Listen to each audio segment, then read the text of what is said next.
Hello दोस्तों, आप सभी का स्वागत है मेरे चैनल में। तो पारस ठकराल और स्नेहा सचदेवा के बीच में डिवोर्स कैसे हुआ, किस चीज़ों को लेके हुआ, किस टॉपिक को लेके हुआ, वो सब आप सब देख लीजिए इस वीडियो में। स्नेहा ने पूरा जो डिवोर्स की सच्चाई है वो स्नेहा ने खुद अपने मुँह से बताई है। तो आप सब देख सकते हो कि इन दोनों के बीच में क्या हुआ। डिवोर्स होने के बाद 2 साल बाद या अभी रिसेंटली अप्रैल में जब सब कुछ ऑल दो सब ऑडियंस को पता ही है, तो फिर मुझे कुछ बताने की जरूरत नहीं। सभी लोगों ने देखा ही है कि क्या हुआ है, किसके साथ, किसने क्या स्टेटमेंट दी, किसने क्या बोला, किसने क्या प्रूफ दिए, तो वो सबको पता है। तो मुझे नहीं लगता इस बारे में कृतिका कुछ कन्वर्सेशन होनी चाहिए के बारे में बता रही है। आपकी अंडरस्टैंडिंग का पारस से कैसी है? अंडरस्टैंडिंग तो नहीं, बट हम लोग जैसे कि हम लोगों का जब सब कुछ ये हुआ तो ऑफ कोर्स चीजें कोर्ट केस सब कुछ पहुंची थी, बट उसके बाद हमने डिसाइड किया दैट म्यूचुअली हम लोग इस चीज़ को एंड करेंगे। जैसे भी हम लोग जो भी हमारा डिसीजन होगा म्यूचुअली होगा, तो वो सब आप लोगों को जल्दी हमारे चैनल पे पता लग जाएगा कि जो भी हम सेपरेट हो रहे हैं, नहीं हो रहे हैं, जो भी हो रहा है वो आपको हमारे चैनल तक वो रिलेशनशिप में रहे। 2 साल बाद उन्होंने शादी कर ली थी। में समझाने की कोशिश कर रहे थे। शादी के बाद मेरे मामा, मेरी फैमिली सबसे पहले मेरे लिए स्टैंड लिया, उन्होंने मुझे बहुत सपोर्ट किया, मुझे संभाला मेरी वर्स्ट स्टेज पे। और दूसरी अरमान भैया भी आए, उन्होंने भी संभालने की कोशिश करी सिचुएशन। और तो बाकी कोई भी नहीं था। बाकी ज्यादा लोगों से मैंने कहते ना कि जितना जिसको बताओगे ना वो उतना फायदा उठाने की कोशिश करता है। तो बस वही वाली चीज थी, उस चीज को मैंने डर रखा मन में, तो मैंने ज्यादा लोगों से बात नहीं करी उस बारे में। बस एक वही अरमान भैया की फैमिली थी और साथ में मेरी फैमिली थी जो मतलब मुझे संभालने की कोशिश कर रही थी। स्नेहा बता रही है पर दूर से हमें लगता है कि एक यूट्यूबर कंटेंट क्रिएटर की जो दुनिया होती है वो बहुत बड़ी होती है। कई लोग उसके आसपास होते हैं, उसके टीममेट्स होते हैं, उसके दोस्त होते हैं, पर तो उस फेस में वीडियो देख सकते हैं। ऐसे ही मैं अकेली थी, मेरी फैमिली थी साथ में, और मतलब बस अरमान भैया वगैरह का फोन आता था, बात होती थी उनसे, उन्होंने काफी समझाने की कोशिश करी, बट ऐसे कोई टीम या कुछ मेरा ऐसा कुछ भी नहीं था। जो किया बैठ के कमरे में किया, बस जो मतलब उस टाइम पे समझ आ रहा था बस वही किया।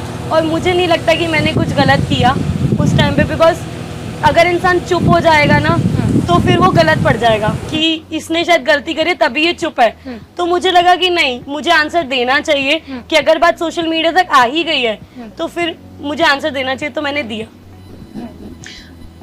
आप लोग के बीच में चीजें बहुत अच्छी थी और सपने भी देखी, साथ में वीडियोस बनाना, ब्लॉग्स बनना, दोनों का साथ देना।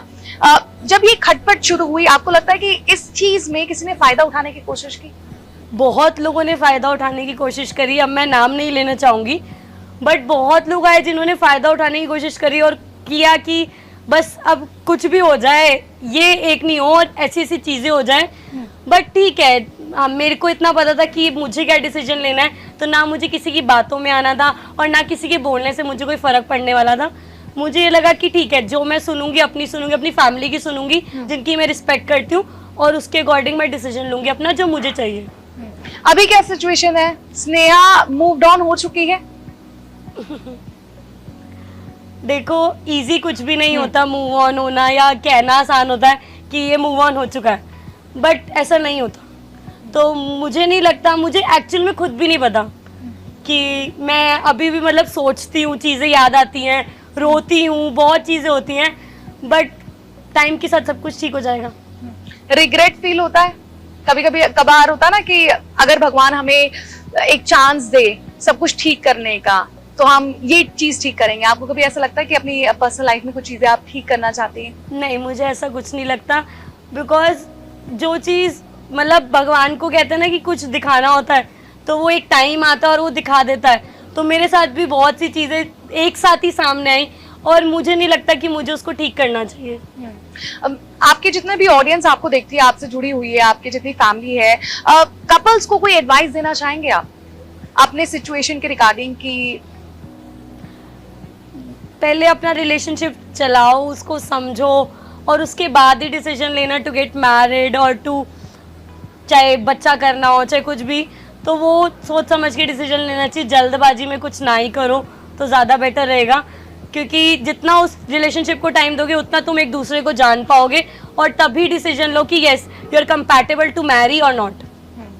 चलिए अब बहुत हो गई रोने धोने वाली बातें, अब स्नेहा के बारे में बात करते हैं। यूट्यूबर एक कंटेंट क्रिएटर का ख्याल कहाँ से आया? तो ऑफ कोर्स चीज़ें कोर्ट केस सब कुछ पहुंची थी, बट उसके बाद हमने डिसाइड किया दैट म्यूचुअली हम लोग इस चीज़ को एंड करेंगे। कि कैमरे की लाइफ आगे बहुत अलग होती है सामने, बट कैमरे के पीछे पर्सन बिल्कुल डिफरेंट होता है। तो मैं कैमरे के पीछे ना बहुत शांत हूँ, घर में अकेले पड़े रहने वाली, एक कमरे में अकेले उदासी पड़े रहने वाली। मेरी प्रोफेशनल और पर्सनल दोनों लाइफ पे ही ऐसी नज़र लगी कि मतलब सब कुछ ही मेस्ड अप हो गया।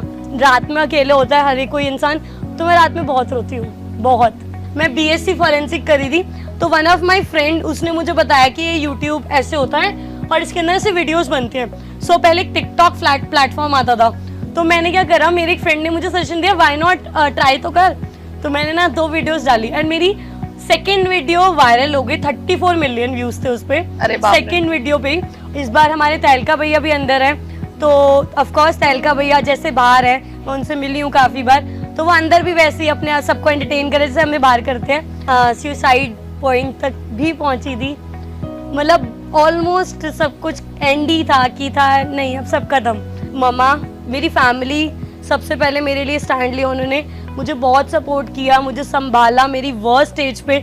और दूसरी अरमान भैया भी आए, उन्होंने भी संभालने की कोशिश करी सिचुएशन, और तो बाकी कोई भी नहीं था। Hey guys, welcome back to my channel Sneha Sachdeva. तो आज है मेरे साथ में वर्षा दीदी।